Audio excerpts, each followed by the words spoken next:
May 5th of 2020 City Council meeting has come to order.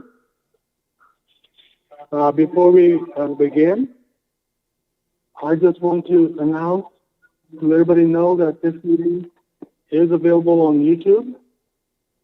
And also, if you wish to call in, our phone number, area code 605-468-8002, access code 156811, hashtag pound time. One again, 605-468-8002, access code number 156811, pound. Okay, then at this time, may I have roll call, please? I'm sorry, can you say for Pledge of Allegiance? Supervisor Espinosa, would you lead us the Pledge of Allegiance?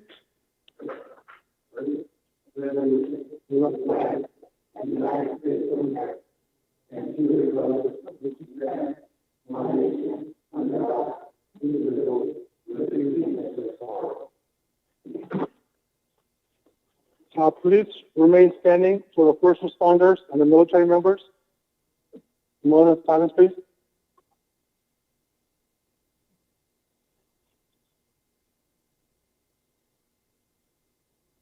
Thank you. Please be seated.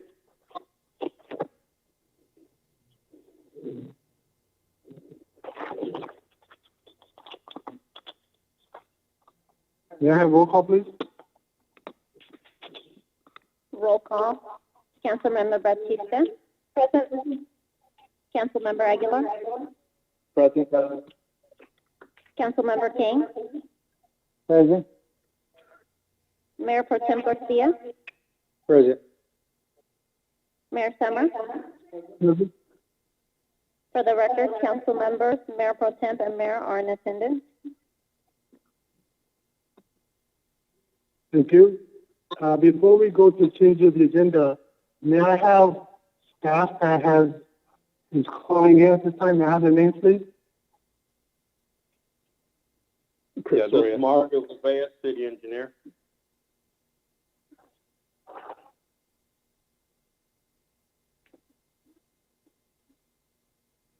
Okay, anybody else? Jacqueline Benoit, Recreation. Brian Alvis, Fire Department.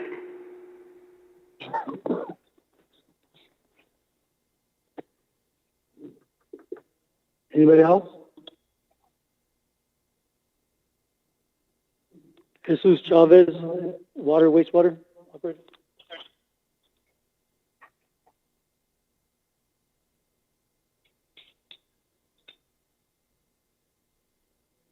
Anybody else?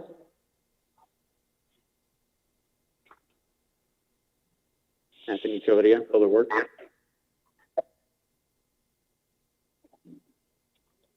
Okay, do we have legal on board? Yes.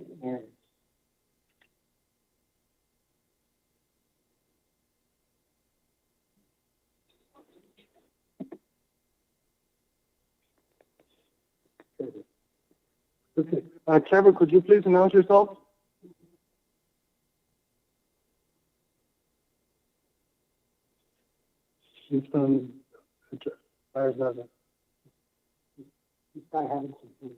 Okay, we'll just hold on for Trevor towards the end. Okay, anybody else that I haven't called on? Supervisor Espinosa on the line. Okay.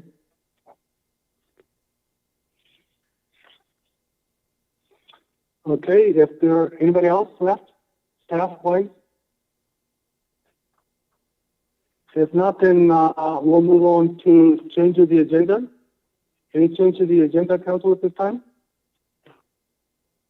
Staff, any changes? If not, then we'll move on to announcements reports. We'll go to Supervisor Rodrigo Espinosa. Well, good evening, Mayor, Council, and staff. Supervisor, the cameras are still working, so you can go. Just have to take the phone with you.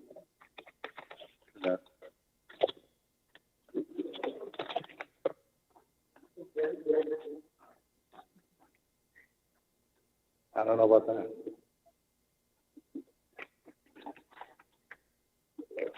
Good evening, Council. It's been a while. Well, I just wanted to say, well, first of all, I hope everyone's safe at home. And I know if you got loved ones taking care of, everybody's taking care of their loved ones at home, and especially the kids. I know they're going crazy at home, and trust me, mine are going crazy at home too. So I want to get out of the house. So we just been talking back and forth with the rest of the supervisors of the counties up and down the valley, and I guess being the chairman along with Dan McDaniel, we've been having meetings with the rest of the counties, and a lot of the supervisors want up and down the valley are wanting the governor to open it up for more businesses to open. We've been getting constant emails, calls from businesses, people in regards to opening it up and to more businesses. Yesterday I was watching the Merced City Council meeting, and as well all the council and the mayor in Merced are wanting to let the businesses open back up again. So it's pretty frustrating to see so much that the public is and businesses are putting up with. So it's understandable, but also too there's the concern of more fatalities, more people being contaminated, and the county is trying to do what we can with in regards to having enough tests out there. So that's why the state is having a test site at the Merced County Fairgrounds. So up to 130 people. They say 100, but it's up to 130 people per line, and up to 4 lines are possible to be formed. So in case there's more people wanting to do tests, and anybody can call a phone number, which I don't have offhand, but they can call me on my cell. It's 209-652-2243 in case anybody wants to call me, and I'd be glad to provide that information for you. Also, we got to notice that we received 210,000 more masks out there for the clinics, for the hospitals, and for the communities, to make sure that there's enough mass testing and in order for the county to be, if we're stable, we'll probably be open, having a special meeting on Friday so that we can open up a little bit more, sooner and go into stage 2, from stage 1 to stage 2. I know that the governor released information that only certain businesses will be opening, but who knows? We'll see what the Board of Supervisors decides, and especially talking with the health officer of the county. So the health officer of the county are the ones that makes the decision, not the Board of Supervisors. So he has to follow the whatever the state decides, the health officer of the state. So not the Board of Supervisors. But of course, hopefully we can talk with them, and more businesses will be able to open. So that's what I can say about that. So I'm going to say a little bit what we did on the Board of Supervisors meeting on April 14th. We adopted a resolution advertising the mileage of maintained roads in Merced County to be 1,756.14 miles. That's what the county maintains in regards to the whole county. So that's a lot of miles that, there's not enough funds coming in for Measure V, SB1 to maintain that many roads. And of course, we have to work with the cities to, with those funds, and especially trying to get Campus Parkway done and AME, Water Merced Expressway. And of course, Los Banos is always pushing to do a road around Highway 152 in Los Banos. So it's, working together through here and through Merced County Associated Governments. We're trying to work together with all the mayors and in the county as well.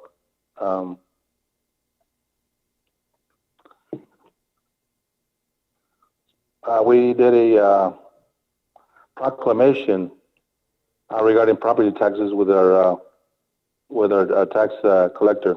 In response to the Merced County tax collector, they has issued a COVID-19 property tax penalty cancellation request form permissible under the California Revenue and Taxation Code, which grants the tax collector the authority to cancel penalties if there's a failure to make a timely manner. Somebody has failure to make a timely manner due to a reasonable cause and a circumstance beyond the taxpayer's control.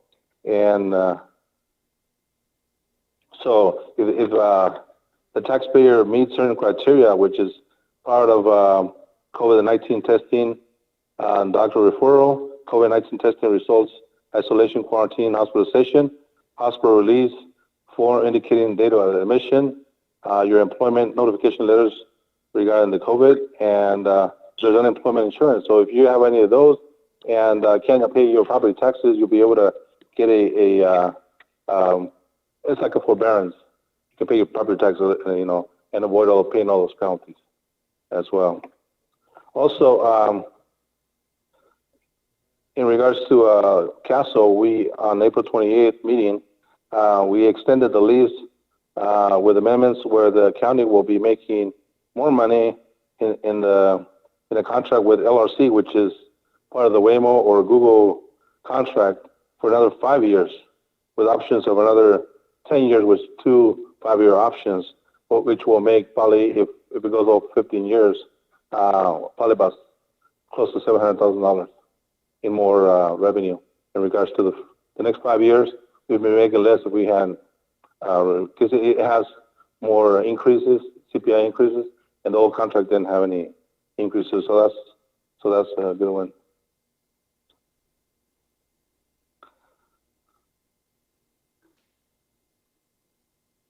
And also upon the resignation of the county health officer, which we used to be Dr. Gordon Arakawa in February 2020, Dr. Kenneth Bird agreed to serve as the interim county health officer temporarily. However, Dr. Bird's contract is set to expire soon, and he expressed interest to not continue in the role of county health officer, but will continue to assist the department in technical assistance role. Dr. Salvador Sandoval, MD, MPH, has agreed to serve as the county health officer effective April 20, 2020. Dr. Sandoval has over 45 years of diverse experience, especially in the family practice. The department will be conducting an extensive recruitment and selection process to permanently fill this vacancy.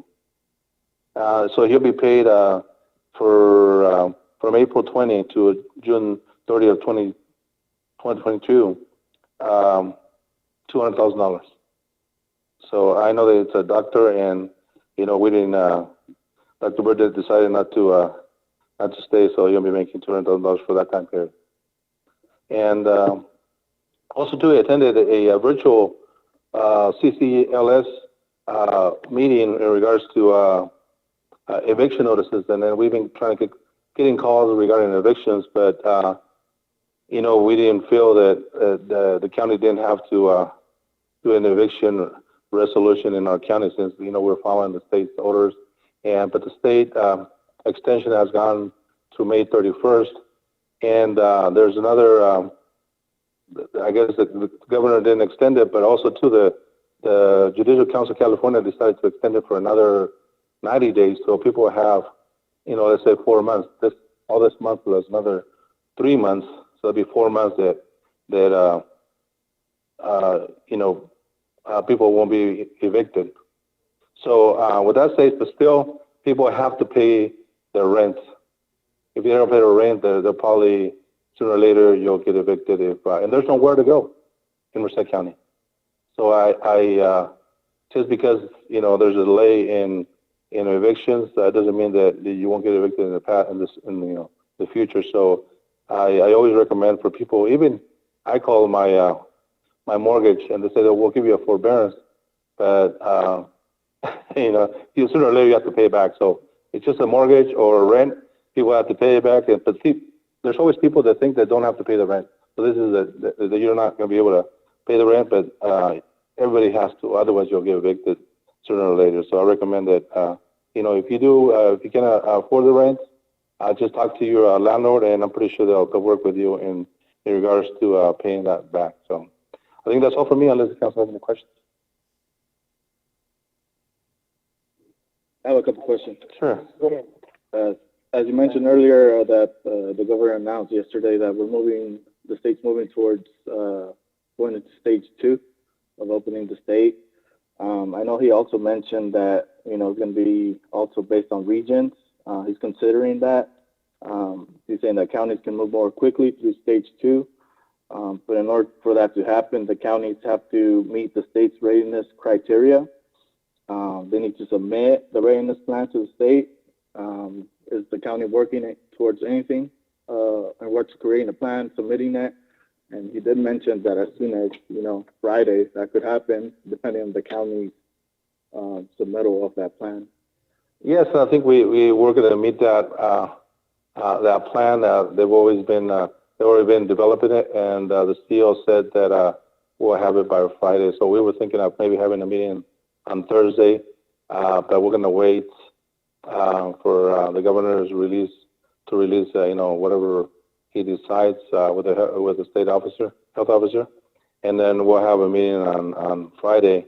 I also have an invitation from the governor at 2:45 p.m. on Thursday to all the supervisors of the state. So for a call-in to see what we'll see what else he has. I don't know if that's going to be after the modification of the health order or before. So we'll see what he says, and then but I'm pretty sure by Friday we'll have enough information that we can decide what to do on Friday in regards to doing modifications to if he gives us the right to with our health officer, working with the health officer in regards to the business opening, then we'll make the modifications necessary. Supervisor. Go ahead. Is the board planning to have a meeting on Thursday or Friday regarding this? That's why I said Friday. Yeah, you are gonna, are you gonna be able to allow public to call in, or just be email questions? It's a public meeting, so it's the same thing like this one. It'll be Can you call in yes. and ask questions? Yeah. Okay. And you're welcome to come in too. No, I try to stay away from the county as much as possible. All right. Yeah. But, well, no, not because I don't tell them that's absolutely necessary. Yeah. I mean it that way. Okay. Yeah, okay. Any other questions? Any other questions? One more? Yeah, I have one more. So I know there's been some advocating one way or the other. So I want to know. Hey, you want to talk on the phone? That way people can probably hear. I don't know if they can hear. What was that? You want to talk on the phone? That way they. I have. Oh, you got them. I'm sorry. So I know people or supervisors, council members, mayors, whatever, have been advocating one way or the other towards, opening up or not opening up. So I just want to get an idea of what are your thoughts about that, specifically in your district. What are you advocating for in your district? Well, we've been, like the mayor said, we've been having meetings with all the mayors in the county every Monday and Friday at 2 o'clock, and I think most of the talk is about opening up sooner. And I would say 95% of the people and the emails that the calls and the emails that we get is to open up the county. Of course, there's a few that are concerned about opening up too soon, but if we open up and then our cases go real high, it's we're going to get a slap on the hand and we'll probably have to close. But my opinion is, I'm in the middle, but I'm a businessman, but first of all, and I care about making sure that a priority, I think, as electeds is the public health first. But I think that working and making the modifications that we need to make sure that people are cautious and wear the mask going into business, restaurants, that we can open up. And then I would like to, open it up and give, because like I said, the businesses are really in vast, a lot of companies are going bankrupt. Some restaurants are going bankrupt because there's not enough business coming in. So and people are not making, again, to regards to evictions, they might get evicted and because they don't have the money.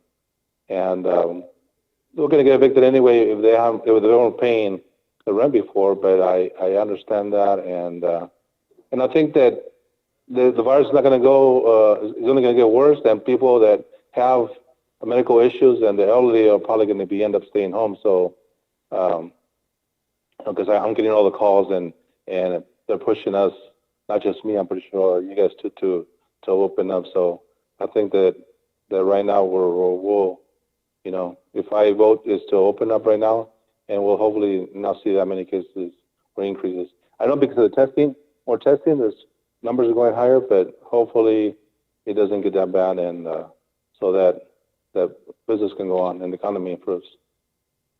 Thank you. Based on our conversation and our conference call on Monday, if you remember, that was the general consensus among the mayors and the supervisors. And the question I had asked the health department, if we follow these rules and loosen up regulations, and essentially it goes out of hand, can we step back? And I believe the answer was yes, we can, correct? I mean, if we open this up, as you know, there is nothing that says we can't close it back down. That is correct, isn't it? Well, you know, and going to the public health officer, which is Dr. Sandoval, we're not his boss. It's his license on the line, but I'm just saying because for public information. I wasn't referring to supervisors shutting it down or the mayors of the cities. I mean, the health department can actually just step back and says, no, you can't do this. They can go ahead and enact that. That is correct, isn't it? Yeah, just like the governor is allowing by regions. I know, I'm pretty sure that Dr. Sandoval can say, well, that city or this area has to shut down because less people are following directions on this. No, the point I was trying to make is I'm trying to have the public understand if decisions by the jurisdictions are made to allow business to open up in some form or fashion, and the plan is not working, the health department can override the municipalities and the county and just shut everything down too. That is correct, isn't it? Correct. The cities can decide to shut down, yeah. Yeah, the point I'm trying to bring up to the public is that we're not the final say, so there is somebody that oversees us on our decision as well, and that's mainly the county health and the governor's office. Yeah. I just wanted to make sure everybody understands that. So that's when they're taken by the city. There is an oversight to that. Correct. Yeah. I just want everybody to understand that, you know. Yeah. Okay. Anybody else have any questions for Supervisor? No.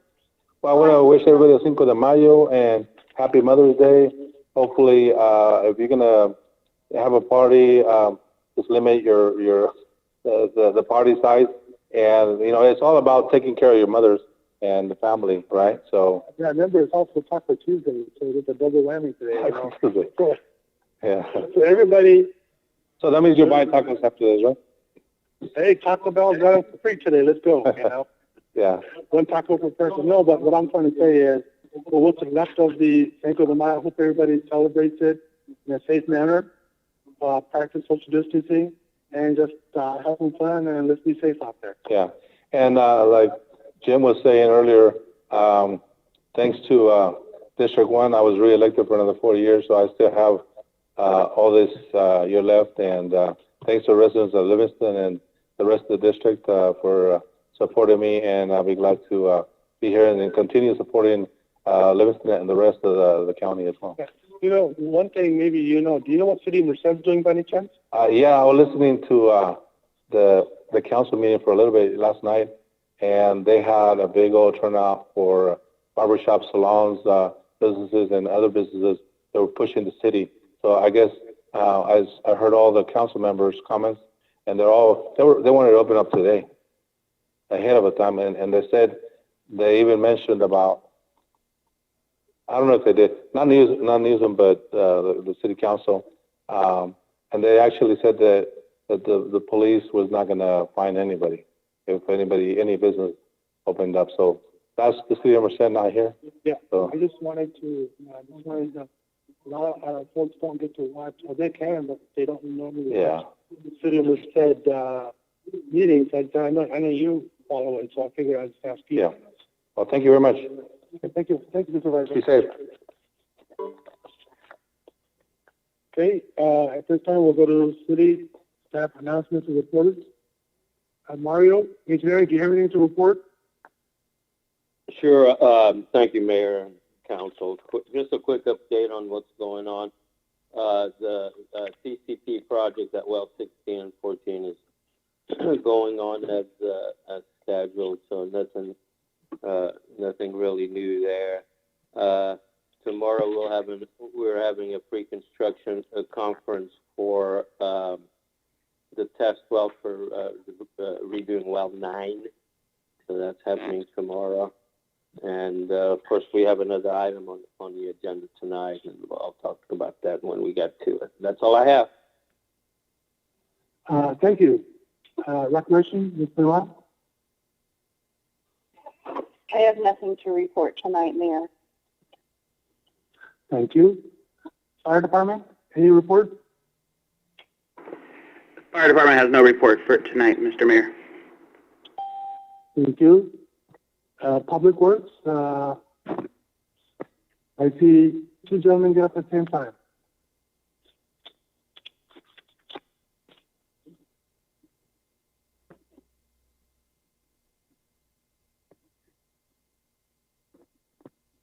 Good evening, Mayor, council members, city manager, members of the public listening on YouTube Live. Public Works does have 2 quick presentations. I'll be doing one, giving you a quick update, and Jesus Chavez will be presenting a water treatment presentation.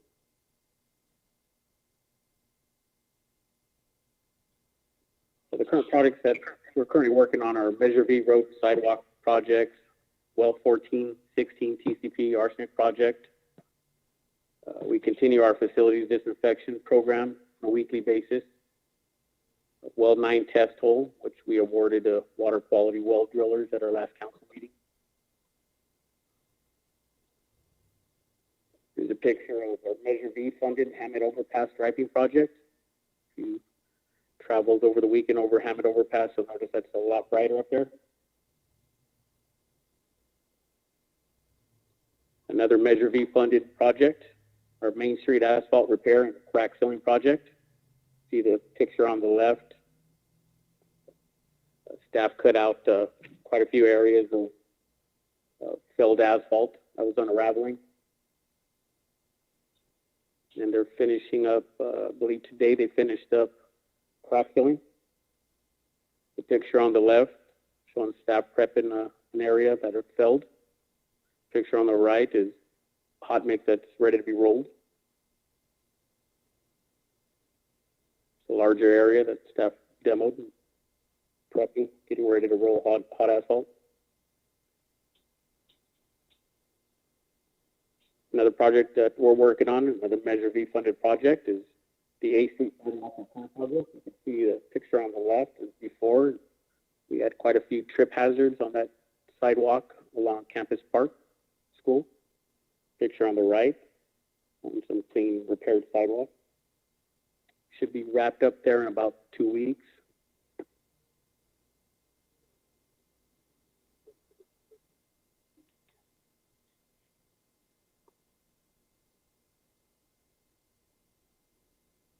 You might want to mention just a teensy bit on our coordination with the school district, our partnership with the school district. Yes, we've been in coordination with the school district. We had some trees that were causing some of the lifted sidewalk in that area. So they trimmed their trees and plan on removing more trees so we could work together to keep that area safe.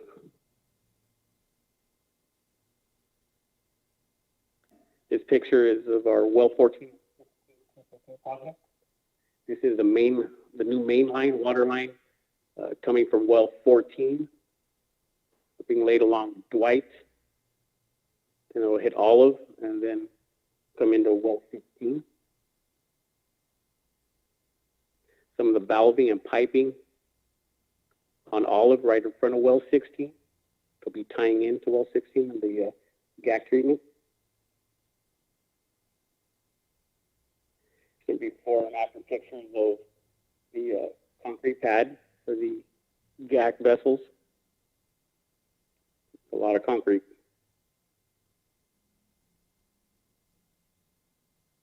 As I mentioned earlier, we continue our weekly disinfection of all our high-touch areas, our playground equipment, patio areas, picnic tables, and City Hall, and our PD lobby. And we also hit our transit bus stops, our bus stop shelters. We did address a few issues, a couple of issues. We had a few watercolor calls called into Public Works. The color issues came from velocity changes in the main line due to water leak repairs and well cycling on and off. When you have velocity changes will cause scouring action and possibly produce color. We also found that we had a VFD fail at Joseph Gallo Park, which kicked out the irrigation booster pump and caused some yellowing. This year has been fixed and the irrigation is working properly now. We got to catch up. That's the end of my presentation. Be happy to answer any questions or wait after President's presentation. Thank you.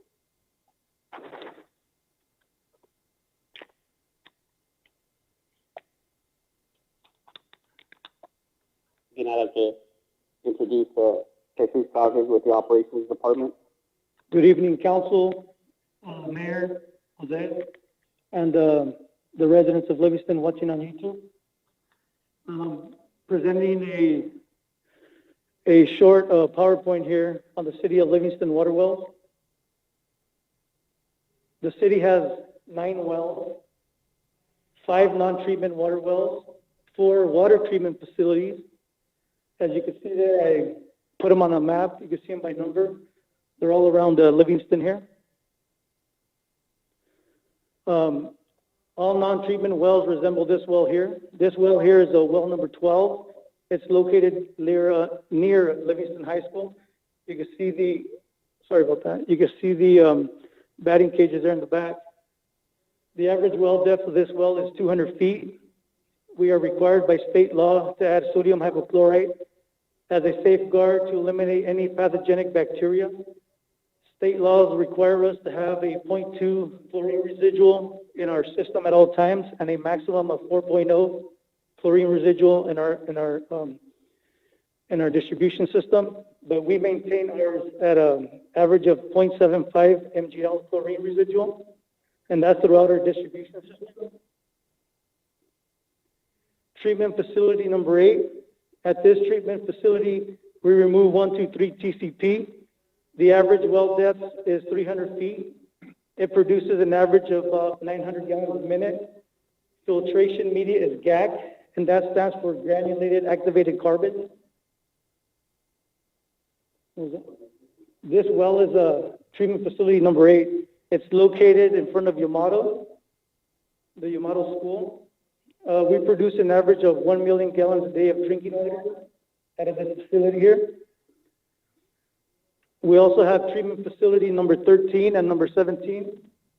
Number 13 and 17 are iron, manganese, and arsenic removal plants. An average depth of this plant is 300 feet. Well pumps an average of 900 to 1,100 gallons a minute, and both wells produce 1 million gallons a day. At this point here, we add ferric. You can see the injection point here, and sodium hypochlorite here.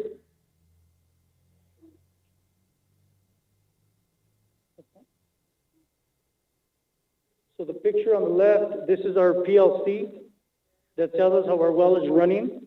And here we're able to see our run times, our filter run times, what valves are opening and what valves are closing. This is where our operator comes in, looks at the screen, looks at the run time, and different parameters that we need to look at on a daily basis. Also in this screen here, we have the coagulation process. And here where I was pointing on the last slide, where the ferric injection point is here, and the the chlorine injection point is here, we begin the coagulation process.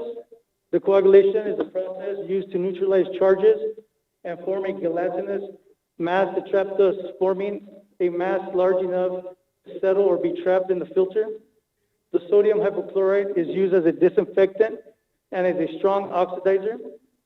When mixed with ferric during the coagulation process, we are able to remove the arsenic, manganese, and iron from our drinking water. After that process, we go into direct filtration. As you can see here in the back, we have our filter here. And inside our filter, we have anthracite and green sand media, which is used in filtration. Once the filter is loaded up with pollutants, it will trigger a backwash due to a differential pressure from the influent side and effluent side of the filter. And that is monitored by our PLC, which was on the last screen that I showed you. Also, it's triggered by a designated runtime. So then after that process, it'll go into a backwash tank. This here, what you're looking at is our backwash tank here. Backwashing refers to pumping water backwards. It is used as form of a preventative maintenance. All precipitated iron, manganese, and arsenic that was removed from our filter media is sent into the backwash tank to settle out, and where we recover the clean water, and then we send our pollutants to the wastewater treatment facility, where it has another process of treatment. This right here is another treatment facility site, which is well 16. It produces 600 gallons a minute right now. It's an arsenic removal facility. The treatment was recently adsorption, which was removed and replaced with anthracite and green sand media. Well 14 and well 16 are in the process of being upgraded to remove arsenic and 123 TCP from our drinking water. Currently, well number 14 is not a treatment facility, but will connect with well 16 and use direct filtration and GAC filtration. Combining both wells, we will be producing an average of 2,000 gallons a minute. And we'll be removing that 123 TCP from our drinking water. And this concludes my PowerPoint presentation. If there's any questions, the city of Livingston, the city of dreams, the sweet potato capital of the world. Thank you, Mr. Chavez. Thank you. Any questions for Mr. Chavez or for Public Works? Well, thank you very much. Very informative. Okay, legal, Mr. Trevor, are you on the line still? On the line at the time? I am on the line. Thank you, Mayor, council members. The update we're having is, I think what was alluded to by the county supervisor, is that we're closely watching and monitoring what's happening at the state level and also at the county level in regards to the process by which they're going to allow businesses and cities to open up. So we're monitoring that. We're looking very closely at what's going to be issued, hopefully Thursday, potentially Friday, by the governor, as well as subsequent county actions, and working very closely with the city manager and determining how we can both safely and effectively ensure that businesses are able to open in a manner which complies with state and local ordinances. Okay. Thank you. Any questions for legal? Okay. We'll go to the city manager, announcement reports, and Mr. Ramirez, perhaps you can give us a thought process on city's plan dealing with the COVID and what our plans might be regarding governor's changes to, whatever he's going to announce. But what are the city's plans? Can you also give us an update on that at this time, please? Yes, Mr. Mayor, thank you very much. Thank the council and the residents. First of all, I want to just communicate that, again, I'm very pleased and happy with how our community has responded during this unprecedented time. Very cooperative. There's a lot of spirit of goodwill, and I also want to thank staff and council for their leadership. So, we, again, I believe that we've been leading in this space in many aspects. We've been able to supply a lot of our businesses, not only with face masks, but also disinfectants, but more importantly, with the support as it relates to being able to access, whether it be the different stimulus packages. We've been able to assist them personally on a lot of different levels. And in addition to that, we've also started from the very get-go thinking ahead about putting together a plan to keep themselves and their customers safe. So all of those businesses who are deemed non-essential are ready to go. They have their plans in place, they've communicated, and it's just a matter of waiting to see what the county is going to do and what the state's going to do. One thing that was made very clear by the governor in his press conference was that the counties and their health officer, if they deemed that they can move faster along phase 2, that they can execute phase 2 all the way, they just could not go to phase 3. Okay, so so we're closely watching all of that. Again, where our community is, what's left to be open, to be honest with you, is really just the beauty salons and the barbershops.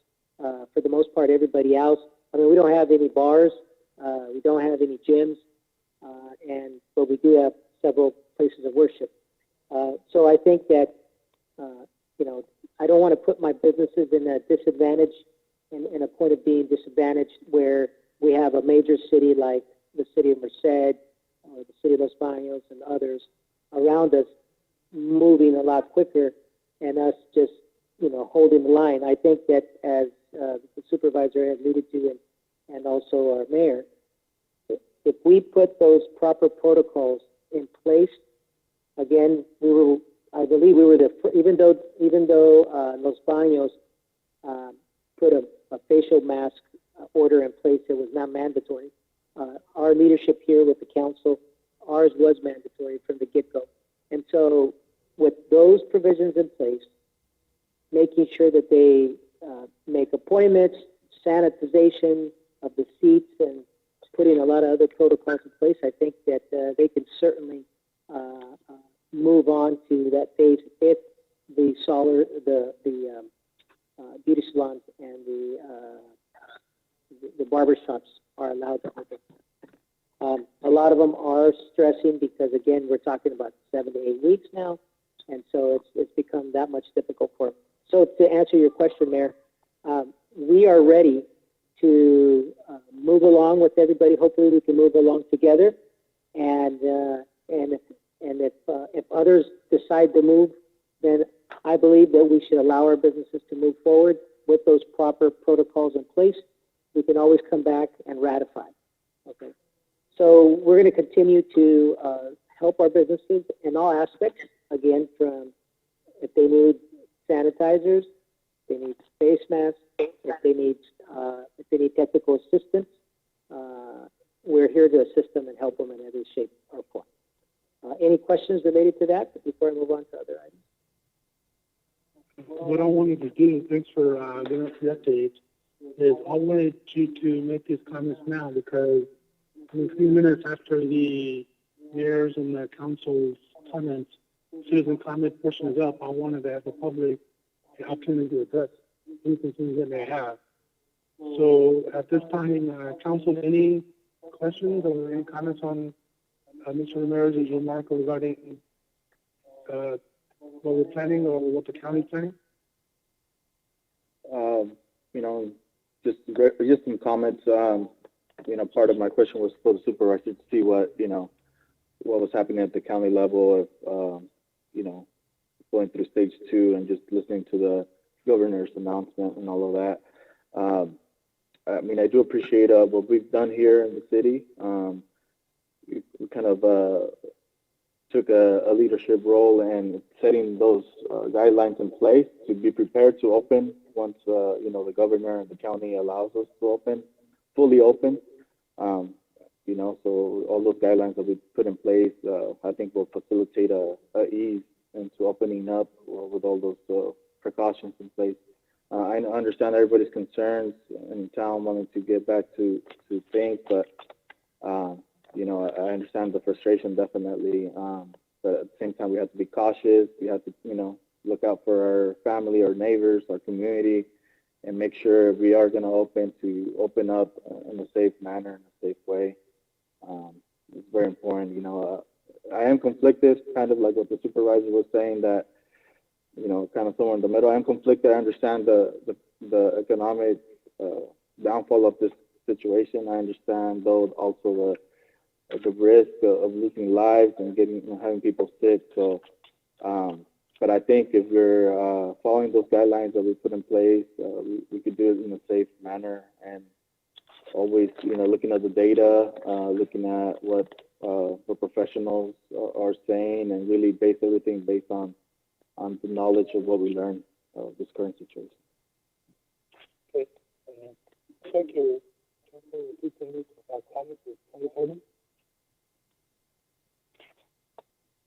I just wanted, I agree as well, having some conflicted thoughts and opinions in regards to the actions of city and the cooperation of its residents. And again, there's a lot of emotion. We're all experiencing it to some capacity wherever we sit in our role in our town. But again, we want to go forth with everybody's safety in mind, and we truly want to do what's best for our city and for its economy. And again, there are just a few of those businesses that aren't allowed to fully open yet. And again, moving forward, we just are waiting, and it's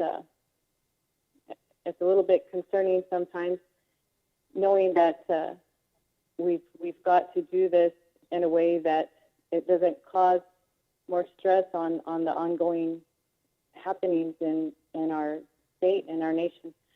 Again, it's, you know, just it's feeling out the comments that are out there in the public. I believe they want to know what are the do's and don'ts, and what it truly looks like when we put an order in place. And again, fighting those interpretations again are based on what was ratified about 2 weeks ago. And I believe our public is still in a questionable state of, do we have to? What are the legal ramifications? And again, if there can be a little bit more clarity on what would happen if a person goes into a business without a face covering. And I think if it were framed in the way that it was thought out, and again, and this is a comment for Mr. Ramirez, if he could frame it in a way that is going to protect our citizens from going into a business or already being in a business without a face covering, what are the legal ramifications? What did we ask our businesses to do? Because there are still some cause for confusion there. Yeah. Thank you, Councilwoman. I appreciate that. So, real quickly, go over, you know, what's mandated. So, what's mandated is that any essential business and an enclosed business, if anybody, no one is supposed to go inside an essential business without some type of face covering, whether it be a mask, a bandana, or even any other type of face covering, as long as they have a face covering. And so we've asked the businesses, and by the way, it's not just the city, even though we took the lead on this, we're not the only ones requiring this. The county's order is also requesting everybody to do the same. So in addition to that, it requires that the business owners supply the businesses, the employees, that is, with face masks, facial coverings as well. So we are doing everything that we can, and the businesses are working hand in hand with us. So you've probably seen a lot of the signage out there. A lot of the businesses have a monitor at the door where they monitor people that come in and out, and so they basically can refuse service to those people and not make it so that they don't go in without a face mask. And so the great majority are cooperating.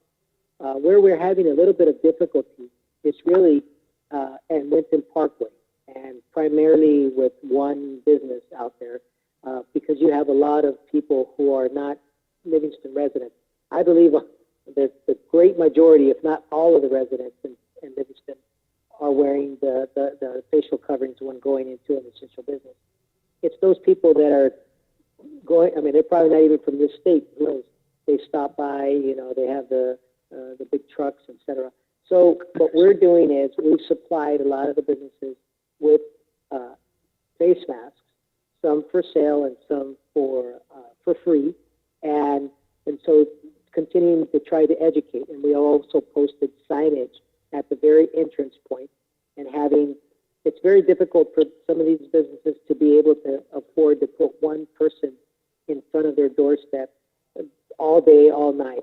It's really difficult. So, but if I was to kind of guess in terms of, for lack of a better term, say leakage, people that are not wearing face masks when they walk into a TA, I would say it's probably 1%.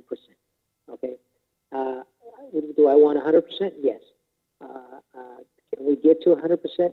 Probably with more education and more counties besides cities, just all the counties enforcing it. And if we do that, then people are ready to go. They'll have their face masks in their car. There'll be some for sale, etc. So I think we can get there. It's not going to be easy, but we'll get there. To date, we have not issued any fines, any citations. However, that's not to say that we won't. It all depends on the cooperation of people, how people behave with the rest of the people. But if they maintain their 6 feet, and they go into business with a facial covering of some sort, they're in compliance.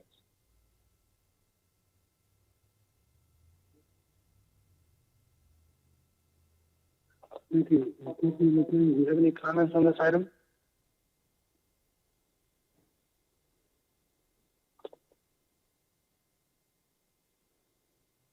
Maybe Mayor Tim?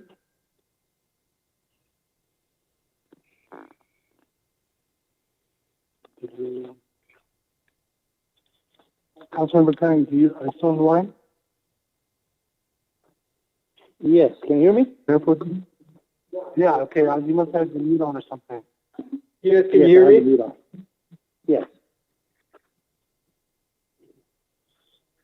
So, yes, I just want to give you guys a little update about me missing 2 council meetings. well, we're talking about COVID right now. The city manager remarks. Okay. Do you have any comments on that, Councilmember? No, I don't. Okay, Mayor Pro Tem? Negative. I don't have any comment on it. Okay, I'm going to now know Councilmember and Mayor Pro Tem's comments will be coming up here shortly. Mr. Ramirez, continue, please. Yeah, so thank you again. So let me just move on to some other important things that are going on with it. I'm sorry, can you repeat that? I was just going to further, if I may, I was going to play a little bit of devil advocate here. If I went into a business with a face covering on, and I was in there with the intent of protecting others, and removed my face mask because I am maintaining that 6-foot distance, nobody is near me, because again, in an opinion where, and a thought that I am protecting myself and my family because the employees are already protecting themselves and everybody else is doing the same. Are there any ramifications for me removing a mask and not wanting to wear it in the store if there is nobody around me? The facial coverings are required in the enclosed space at all times. That's not an option. And if you remove your face mask, there is the possibility of actually being issued a citation if you take it off. Yeah.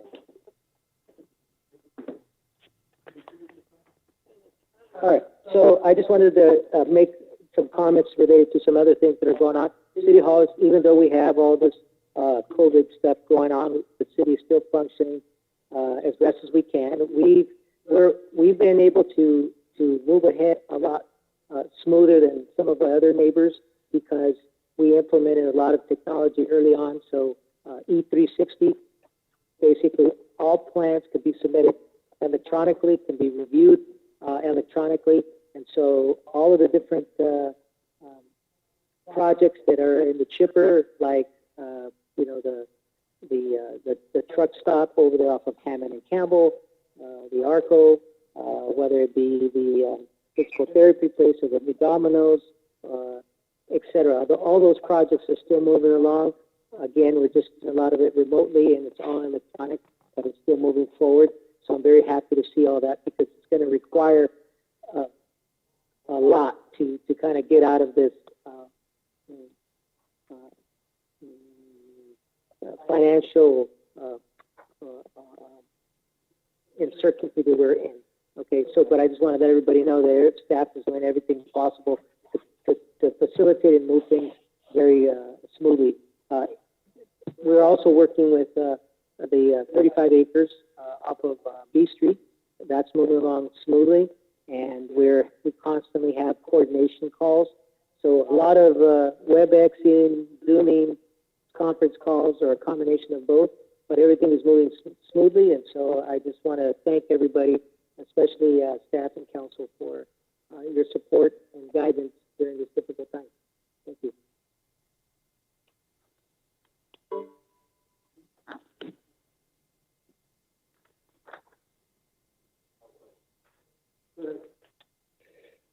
Jose, could you talk about a little bit about what you know regarding the project on B Street with Domino's and physical therapists? A lot of people have been asking about it.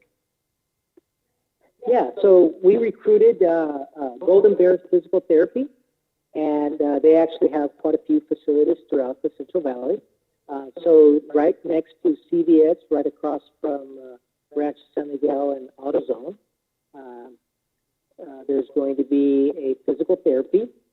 They're also building a bigger space, and they're going to lease out space to Domino's. So Domino's has confirmed. So Domino's is going to be coming into town. And then there's also going to be a cell phone place. I'm not 100% sure if that's T-Mobile or AT&T or Verizon. I don't know at this point, but it will be a mobile store, a cell phone store. How about another question? I get asked this pretty often, and not only in person but on social media and everybody. Can you explain a little bit of the role of the city in regards to recruiting businesses? A lot of people have a misconception that we pick and choose what business we want, and we tell them, oh, a lot of people request like in and out. Like if it was up to me, I'll bring them, right? But can you please explain the process and how it really kind of, the city really doesn't have any control over who comes? I mean, we could advocate, we could reach out and sit down and talk to them and try to recruit them, but can you explain the process a little bit? I just blame everything on one, not liking it, Yeah, so you're exactly correct, Councilmember Aguilar. It's free enterprise. So because it's free enterprise, everybody has a shot at taking a bite out of the apple, meaning that they can open their business here. Now, as far as, but we actually do both. So we try to do the best we can to recruit businesses that we believe can prosper in our community and also that our community wants. So in this particular case, we look at the spaces, what available property, the zoning, and then also we look at the analytics, meaning that we actually perform some economic studies, and we look and see what are the traffic counts, and we look at the demographics. So all these businesses, they look at different metrics, and some have their own proprietary numbers that they look at that say, you know what, this is where we want to go because this meets all of our criteria. And different businesses look for different niches. So for instance, one business might say, you know what, unless I make 80% profit, I don't want to go there. Some say, hey, but 50% profit, I'm good. And so they look at different metrics. What we try to do is, and several of our council members have participated in you know, some expos and stuff where we actually go and find, you know, what businesses are out there looking at expanding, what are their metrics, you know, what kind of information they need. And so the city is very proactive in putting and trying to put together some of these studies so that they can become tools of recruitment. But what we really do here is we do expansion, we do retention, expansion, and recruitment. What do I mean by that? We want to look at the businesses that we currently have. We want to retain them. We want to expand them. And then we also want to do recruitment. So to answer your question in general, we have to do analytical studies. We actually talk to businesses. And on in and out, we've talked to them many times. And they've been pretty clear. Number one, that business is not a chain. It's owned, it's family owned. And so they like to have a lot of lines, you know, a long line, and they can afford that. So yes, and we can take tips from business, from residents. But again, at the end of the day, we can supply everything to that business, and it's really up to them whether they want to come here or not. Yeah, exactly. Thank you for explaining that, because I get that question asked a lot, and I know it doesn't always get reported out, but I know for a fact we, for example, in the theater, we try to reach out to the theater multiple times, and due to population size, we were not, or they weren't really interested. They said they would check back with us in a few years.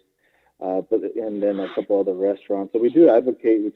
We do try to recruit, and we do make efforts for that.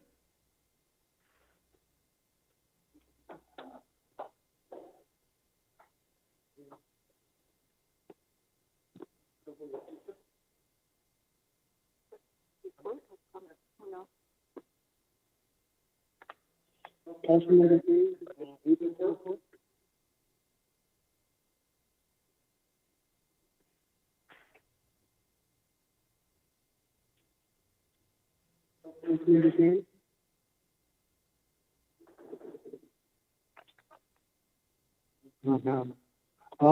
Mayor Pro Tem, I know you sent me a text that the extension was kind of in and out. Are you hearing okay now? Yes, I can hear you. Yeah, you want to go ahead before Councilman Martinez, because we seem to have lost connection with you. What's that? I'm sorry. You're breaking up. Can you guys hear me okay? Yeah, I think it's your connection, your phone. Do you have a landline you call on? So what was the question? I'm sorry, go ahead. No, Mayor Pro Tem's comment. No, I don't have a comment. No, our reports. I don't hear him. Mayor Pro Tem, do you still hear me? Yes, can you hear me? No, barely hearing you. Go ahead. Yeah, I don't have any comments. No comments? Okay. Councilman Martinez, are you still online? Yes, but you're breaking up. I can hardly hear you. Okay. I'm calling for Councilmember Kang. Are you there? Yes, but you're breaking up. I can barely hear you. Do you have, he's suggesting if you have any comments, you can make them at this time. No, I don't right now. Okay, thank you. For me, I don't have anything to report either at this time.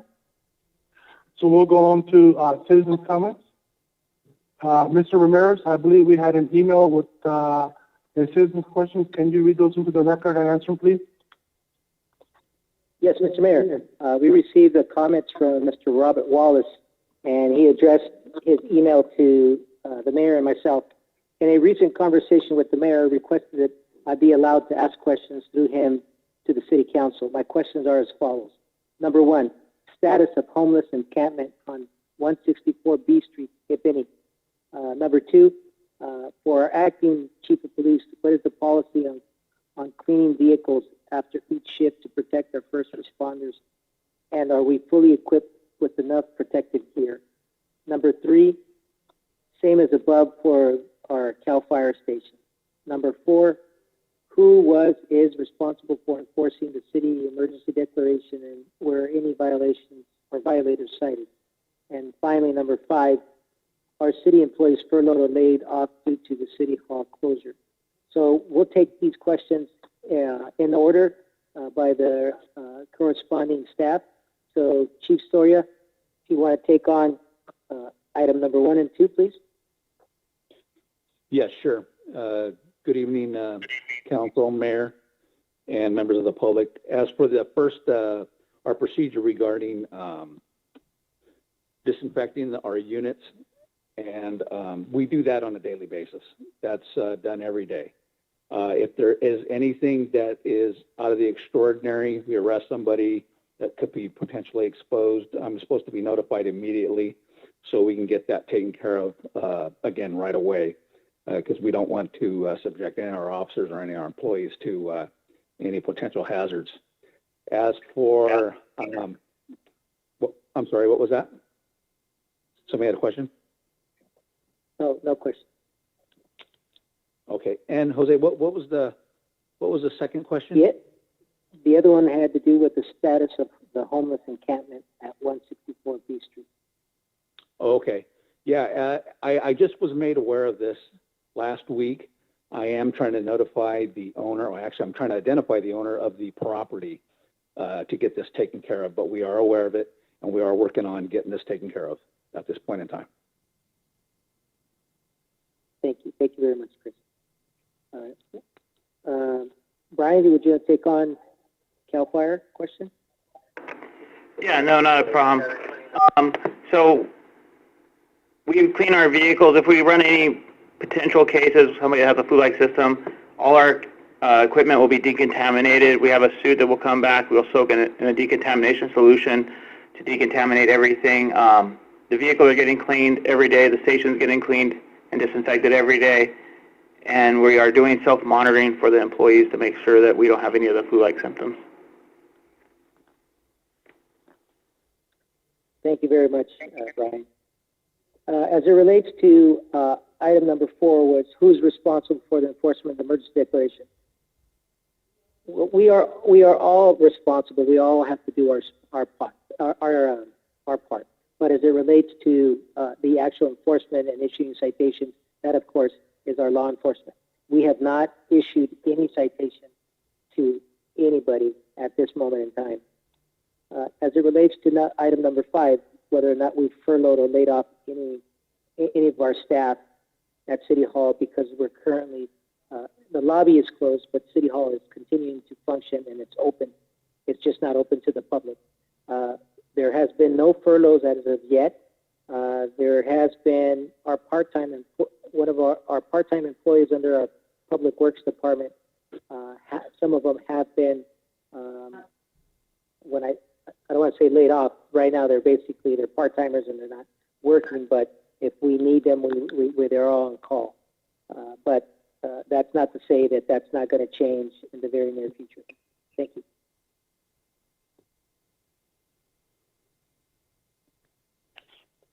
Okay, thank you. Move on to citizen comments.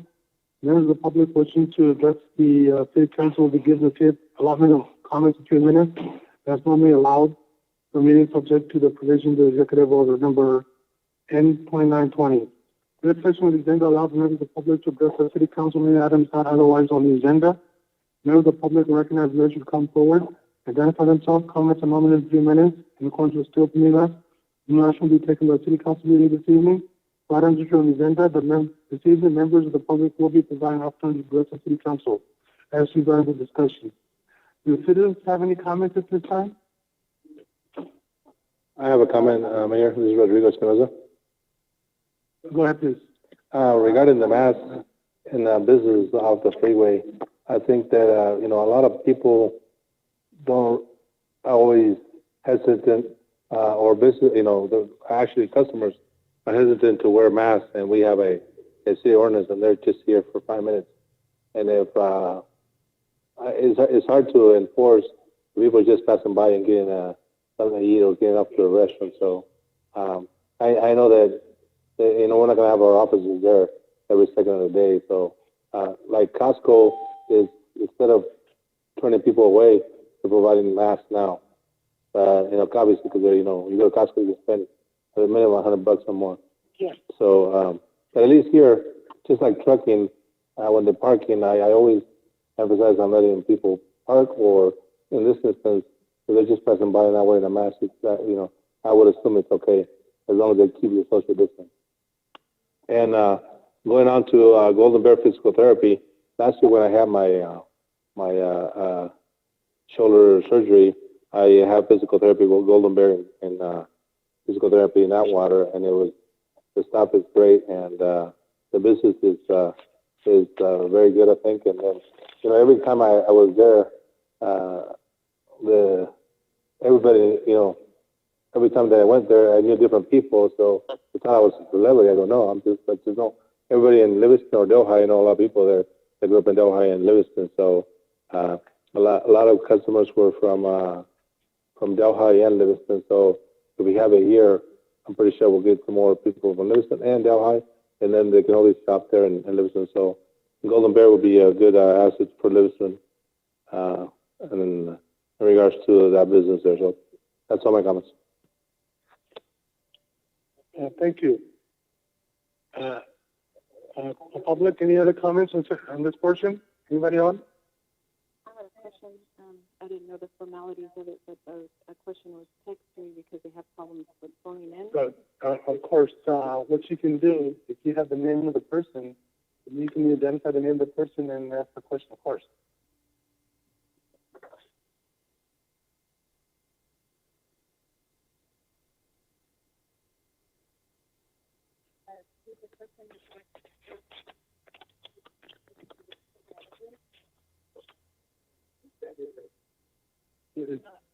No, is your mic on? There you go. This is a question from Catherine Shell Rodriguez.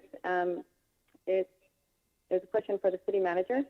She would like to know if there has been a discussion about the effects of the shutdown of the city's finances. She says that we're getting really close to the end of the fiscal year. The question being that we're going to end the year with a deficit, or will we have any of the reserves left over? Mr. Ramirez?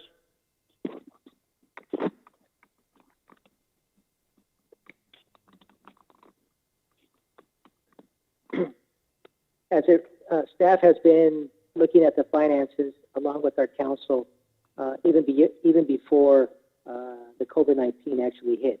Now that the COVID-19 has hit, we understand and we've communicated out that right now we're guesstimating that we're probably going to have like a 40% dip in our sales tax and, affecting our general fund. So, yes, we're actively looking at that.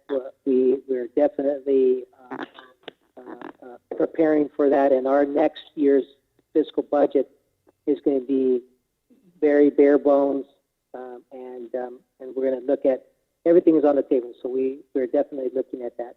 So thank you for your question.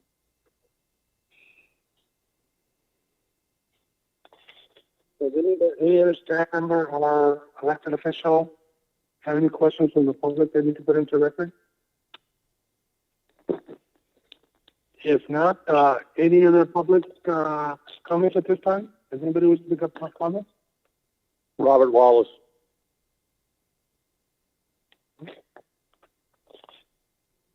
Go ahead, Mr. Wallace. Yeah, I just want to thank the city manager and you, Mr. Mayor, the city manager especially, because he's been answering all my emails when I've had questions. And after watching the last couple city hall meetings and then this one again tonight, I think it might be an easier way if our residents sent an email in too, and then have somebody on the podium read the questions. That way it eliminates some of the issues like Council Member Batista just did from Kathleen. It makes it a lot simpler and easier to understand, maybe possibly for a lot of people watching. It's just my comment. You know what? That's actually a good comment. For the duration of this issue, we will allow emails to be sent to city staff or elected officials, and we will read them at the podium. We may not actually physically get to the podium, but they will be read into the record, and if needed or able to at that moment, will be commented on and answer will be given. Otherwise, as always, we will provide the answers at the next meeting if we can't give an answer at that moment. Anything else, Mr. Thank Wallace? you. Nope, thank you. Okay. Any other public comment? If not, then the public comment is now closed. We'll move on to consent agenda. Items on the consent calendar are considered routine, non-controversial, will be enacted by one vote unless a separate action is requested by city manager or city council member. There will be no separate discussion of these items unless a member of the city council or city manager requests that a specific item be removed. We have one item on the consent. This is the approval of the warrant register dated April 30, 2020. Any discussion? If not, I'll entertain a motion. I'll motion to consent agenda. I have a motion by Councilman Batista. Do I have a second? I second it. A second by Councilmember Aguilar. May I have a roll call, please? Roll call. Councilmember Baptista? Yes. Councilmember Aguilar? Yes. Councilmember King? Yes. Mayor Pro Tem Garcia? Yes. Mayor Summer? Yes. Motion approved by a vote of 5-0. Okay, discussion and potential action items. This is item number 2. This is a resolution to accept the bid for the amount of $512.43 to award contract to Wolf Construction Incorporated, Alpha California Wind Parkway southbound 99 on-ramp project, and 2, authorizing city manager to execute an agreement. Engineering, Mario? Sure. Thank you, Mayor, Council, members of the public. This is the one project that I know the city has been looking forward to, or at one of the projects, and it's for removing that bottleneck on Wind Parkway as you enter the southbound lane for Highway 99. The city received a bid last week and opened them on April 29th, I think it was Thursday. The city received 2 bids, and the lowest bid was from Resemble Construction for $512,000 and change. The other bid was also very competitive. It was $519,000 and change. Our estimate, the engineer's estimate, was $541,000. So the bids were really tight and came in at a really good number. So the staff recommendation is to accept the bid from Resemble Construction and authorize city manager to enter into an agreement with Resemble Construction. I'll be glad to answer any questions. Yes, Mr. Mayor. So just so everybody knows, we're going to do everything that we can. Of course, we had already notified and we've met with the business owners previously when we were putting this project together. We'll be meeting with them again, talking to them, because the last thing we want to do is we want to not disrupt them the least possible way. So we're going to look at doing this project quickly, efficiently, effective, and more than likely to have the least impact. We're probably going to have to do it at night. And again, we're going to work closely with the businesses and get this project done.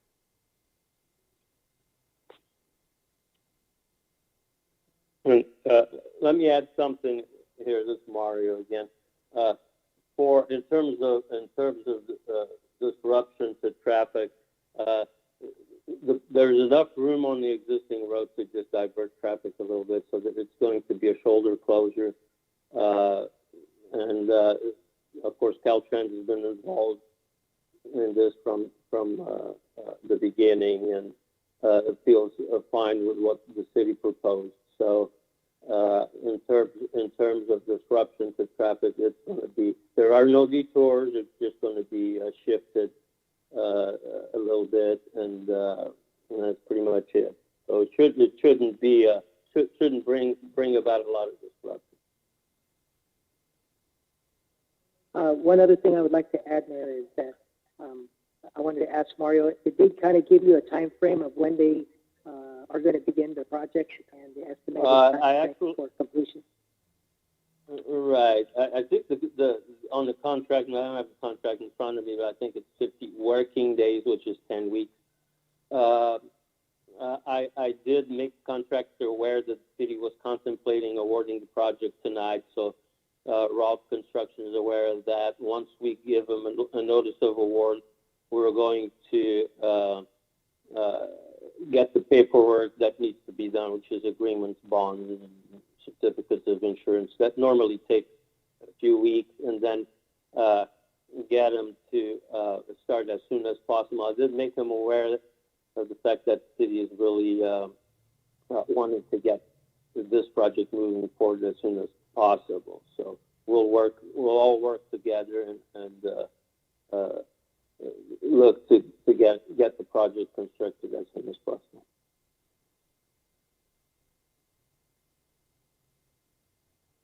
Okay, thank you. Central, Mr. Aguilar, you already asking for attention. Go ahead, please. Comments? Yes, real quick regarding the bid. Do we have experience working with this company? And just speak a little bit about your recommendations for this specific. Right. Yeah. Rolf Construction is a local company. They're out of Atwater. They've done a lot of work all over the place, including City of Livingston. They're the same contractor that built the beautification on Main Street a few years ago, and they just built the little roundabout here last year. So they're very familiar with the city. They do really good work, and they're a good contractor. Just another question I had was regarding the time frame, but you answered that. Can you just summarize real quick what we're trying to do there, just for the public to know or that didn't know? Just quick. Sure. Absolutely. So we all know that now there's a bottleneck that at the entrance to the southbound entrance to 99. So what this project will do is take that out, eliminate that. To do that, there's going to be a retaining wall built on what's now that little ravine there, so that the lane can be widened, and as a result, you'll have the dedicated lane, right turn lane onto the highway. So folks going across 99 or wanting to go northbound, they'll still go the same way. Folks going southbound on 99 will have their own dedicated right-hand lane. That will eliminate a lot of the congestion that we've seen there for many, many years. Thank you. Councilmember Tupac, comments? Councilmember Tang, any comments? No. Mayor Pro Tem, any comments? Negative. Negative. And for me, just to echo Mr. Aguilar, this is already needed. I think that's going to fix a lot of issues in that area. And like the engineer said, road construction is known to the city. They've done jobs, and they're well known, so they are reputable in my mind. So at this time, any further comments, council? If not, then I'll entertain a motion at this time. Anybody wish to make a motion? I'm sorry? I already called for, but you being a special person, go ahead, sir.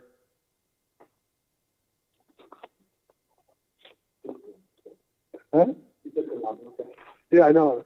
That's, you know how that is, Yeah, for the city's time is money, you're talking about some other agency, We'll just ask, and I'll repeat it for you. Yeah, thank you, Mayor. Over the last 10, 12 years, you and I think, this is Rodrigo Espinosa, by the way. We've been working on this back and forth with Jim Costa. We walked there more than 10 years ago, trying, when, before, I don't know if he was in the state or he's been on the Congress for a while, but We brought him there, we walked, and then with the state, we brought the state in. And then eventually they told us that it was belong to the city. So it's been a long road coming, and I think this bottleneck is an issue every year, and especially right now with traffic. I had a question for Mario, the engineer. Mario, is this going to be fixing both sides of Winter Parkway right before the on-ramp, off-ramp on Winter Parkway Road, or just the east side of Winter Parkway before the bottleneck? It's going to be on the east side, just taking out that bottleneck. So it's going to be widening the road on the east side as you approach the southbound entrance to the highway. Because the pavement is really torn up from the trucks. You know, I think that is another it'd be good if we. What was that? No, that's another project that's in the works, and we've been working with the city has been working with Caltrans, and it's to address pavement condition. And as you mentioned, the pavement in that area is in poor condition, as well as the pavement as you get going towards town at Joseph Dell at the traffic signal there. So that's another another project that will be addressed in the future, and that one obviously will be more extensive in terms of disrupting traffic. We're approaching that and we'll try to do the construction in phases so that we have a minimal impact in terms of detours and that sort of thing. That is in the works. It's not going to be addressed with this one. Okay, thank you very much, Mario. Thank you, Mayor.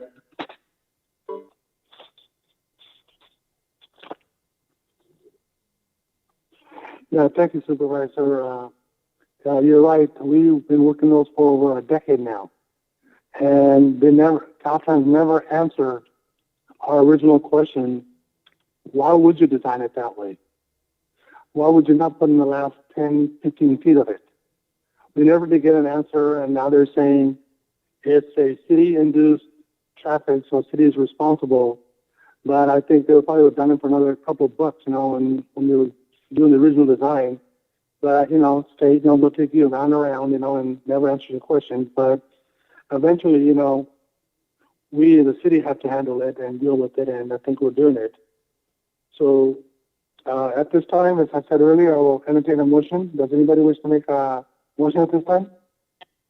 I'll make a motion to accept the bid in the amount of $500,012,483 and award a contract to Wall Construction, Inc., Atwater, California, for the Winton Parkway southbound Highway 99 on-ramp project, and to authorize the city manager to execute such agreement.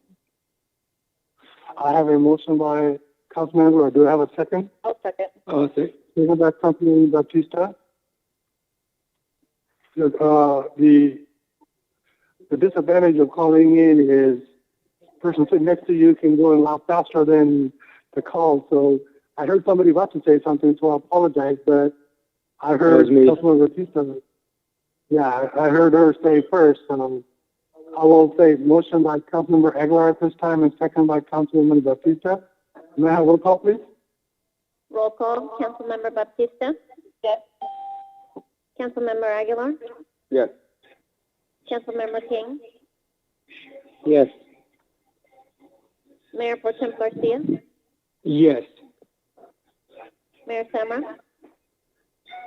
Yes. Motion approved by a vote of 5-0. Councilman understanding that earlier there was a difficulty in getting with you. Do you have any comments you wanted to say? I know you started to make a comment about 2 meetings. Do you wish to add anything at this time?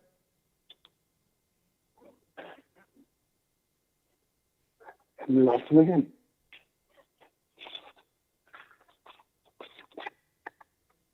If not, then any further business, council? Okay, we are in adjournment. Thank you.